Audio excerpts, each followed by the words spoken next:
I'll be covering the productivity challenge. It's been touched on before with some specific examples, just talking about some of the drivers and possible solutions there.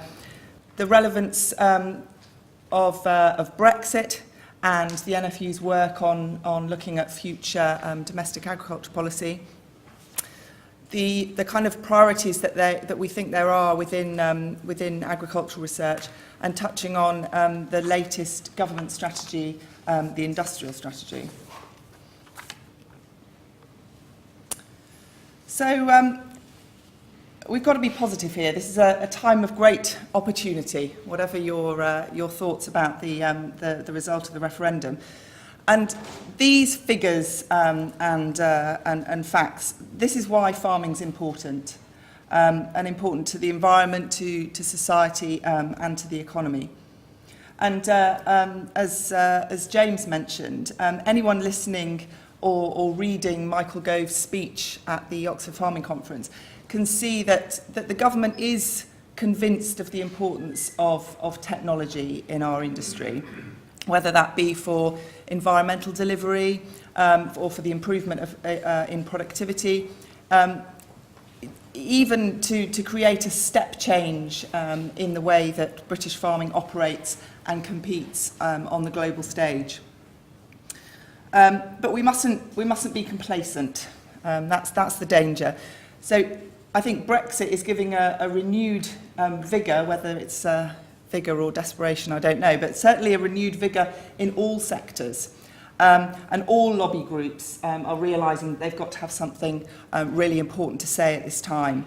So I think it's really important that the agriculture sector has a united voice and can talk the same language in terms of the opportunities and the challenges, and hopefully have some agreement on the solutions.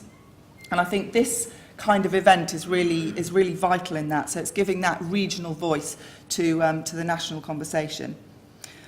But actually, all of that is why productivity is really important in agriculture, because without having productive and resilient and productive farm businesses, none of that is going to happen. And it's why that graph is troubling, and it's not just troubling for us in the industry, but also for government. Many of you will be familiar with that. It's kind of the basis and was picked up by David Willits way back in 2013 when he launched the Agri-tech strategy. And that's really looking at total factor productivity. So that's a measure of how well any industry turns inputs into outputs. And it's used here really to compare the rate of improvement in agricultural productivity in the UK to some other countries. And we are lagging behind rather, especially since the 1990s. And obviously, short-term fluctuations are difficult for any business to manage, so things to do with weather and disease and pests and exchange rates. But long-term productivity growth is what's really critical when it comes to farm incomes and competitiveness of our industry. And there's obviously many complex and interacting reasons for that graph, and we've touched on some already in terms of skills gaps, labour availability, but also things to do with regulation, the cost of inputs and land, confidence to invest, R&D, and certainly investment in R&D and knowledge exchange and infrastructure. So those are all areas that the NFU has to put some effort into improving. And I just refer to this as it's quite a recent addition to the conversation. AHDB is having a bit of a renewed focus on productivity. You might have seen the launch of this report by their Chief Strategy Officer, Tom Hind, at the Oxford Farming Conference in January.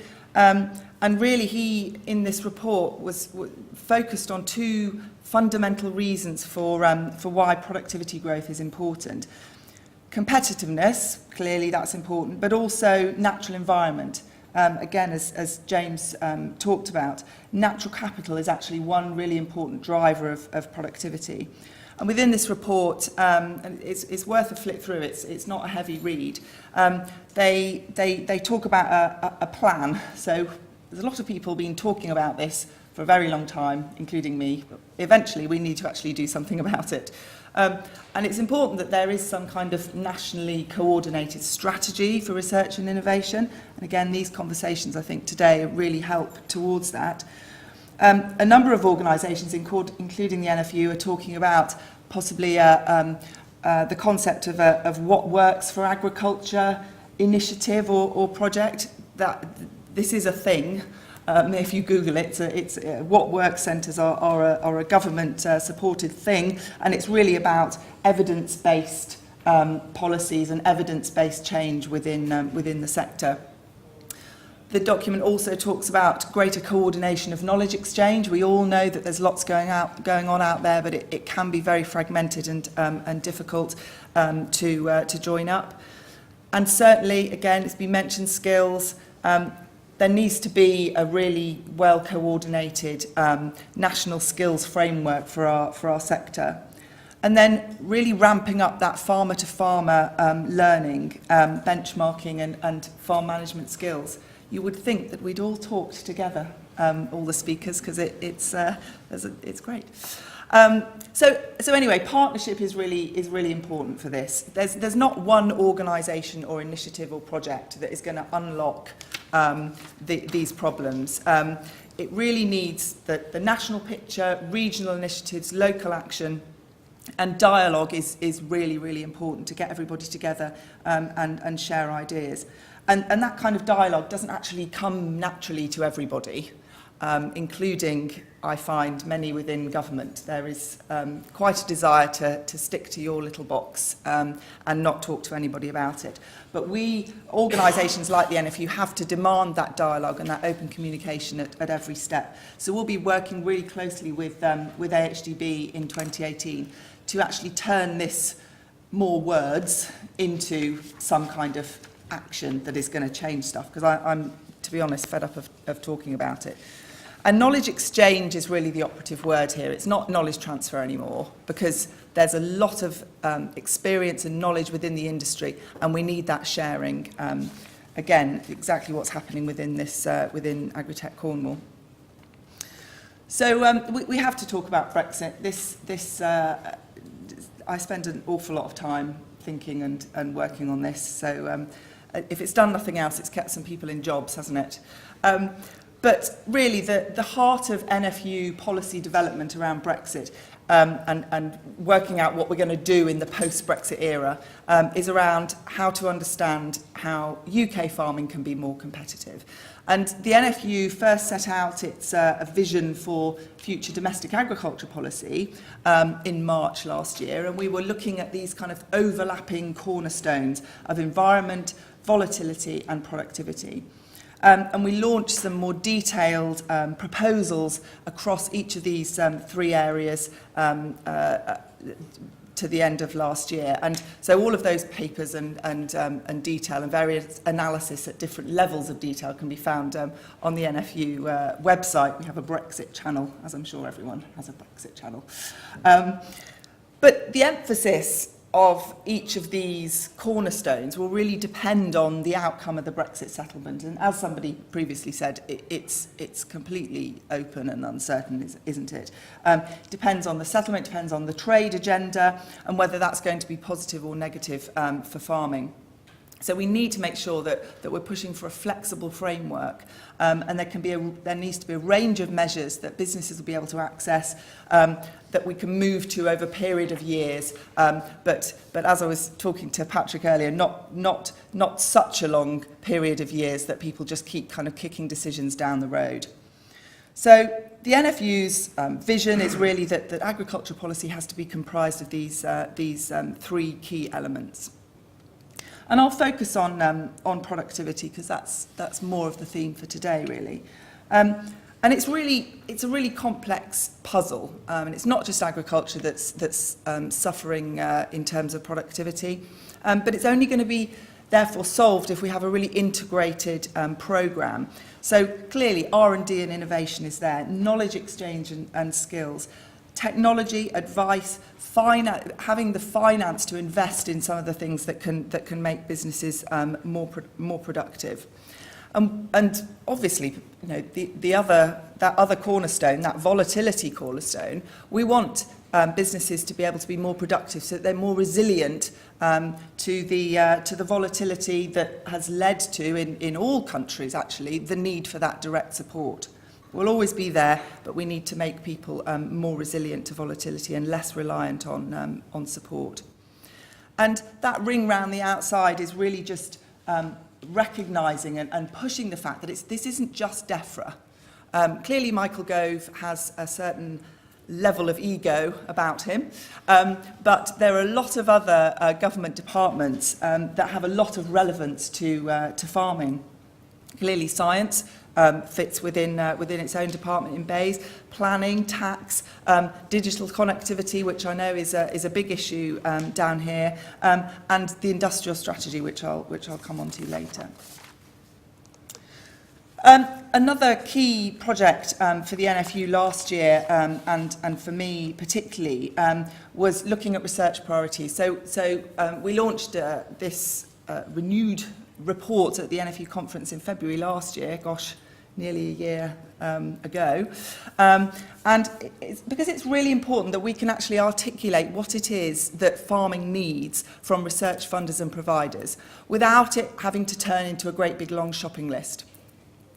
So the original Feeding the Future report we published with a number of other organisations in 2013, and I felt that actually it was time to do a little bit of a refresh of this. And because, you know, a lot has changed. Obviously, some of the fundamental challenges are there, but some of the solutions have changed. So we did this light touch review, talking to some of our members across all sectors.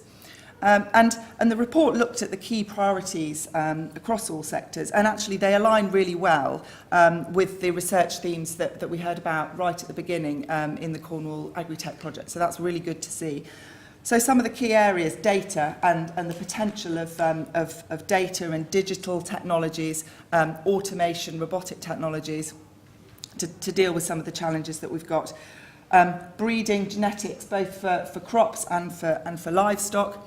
Looking at integrated management and understanding that farms are systems, they're not just individual processes. Ecosystem services is a really important kind of increase in focus that I found when talking to our members, that they want to be able to understand how they can deliver better for the environment, how they can measure what they're already doing. Skills and knowledge exchange, as I've already touched on, is a really important part of this picture, because however much clever research and new technologies and innovation and ideas there are, if people don't have the ability or the skills needed to actually put that into practice on farm, then it's going to be wasted. And also the social sciences and the economic sciences, understanding what market drivers are actually doing within our industry, and understanding future and current consumer demands. So industrial strategy, hopefully many of you will have noticed that there is one. I mean, there are many strategies, are there not? But we still think this is quite important, and it's going to stay. It certainly it survived the reshuffle. So well, Greg Clark survived the reshuffle anyway, didn't he? He refused to be shuffled. So he's still there, smiling. So the Green Paper was launched in January last year, and the NFU responded in detail to that as a consultation, as we do.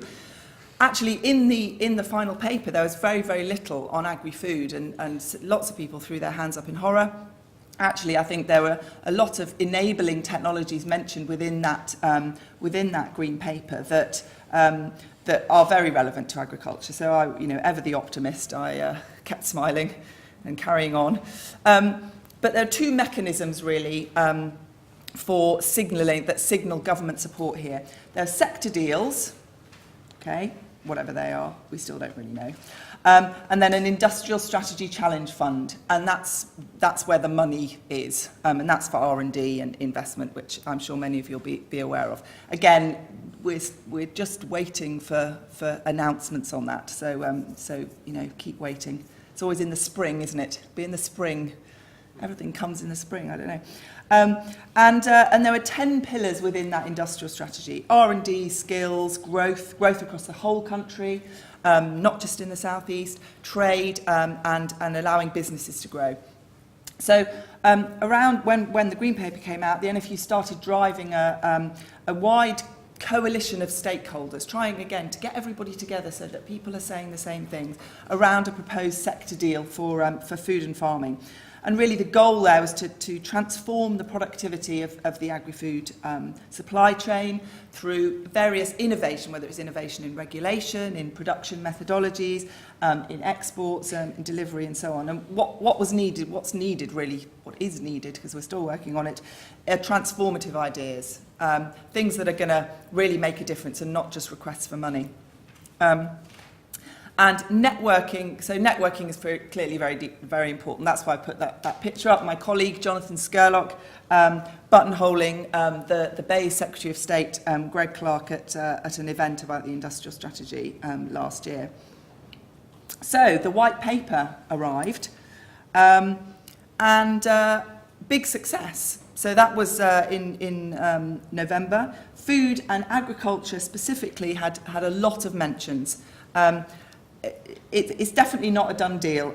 You know, again, you can't be complacent. Lots of hard work to do, and so we're working, obviously, you know, at the technical detail, but right up to conversations with ministers. And you can see there some of the quotes in the white paper from December that mention agriculture, and we all need to seize on those and quote them back to the government. So that's it. I mean, the politics, the policy, and the strategic context hopefully has been set up there for the discussions that we'll carry on today, and showcasing the kind of opportunities that people have been talking about. So I think if we get it right, with all these innovations and with the right kind of lobbying and campaigning and raising our voice, we'll really be able to enable farm businesses and agricultural and food supply chains to grow and to keep thriving in challenging and changing times. So thank you very much.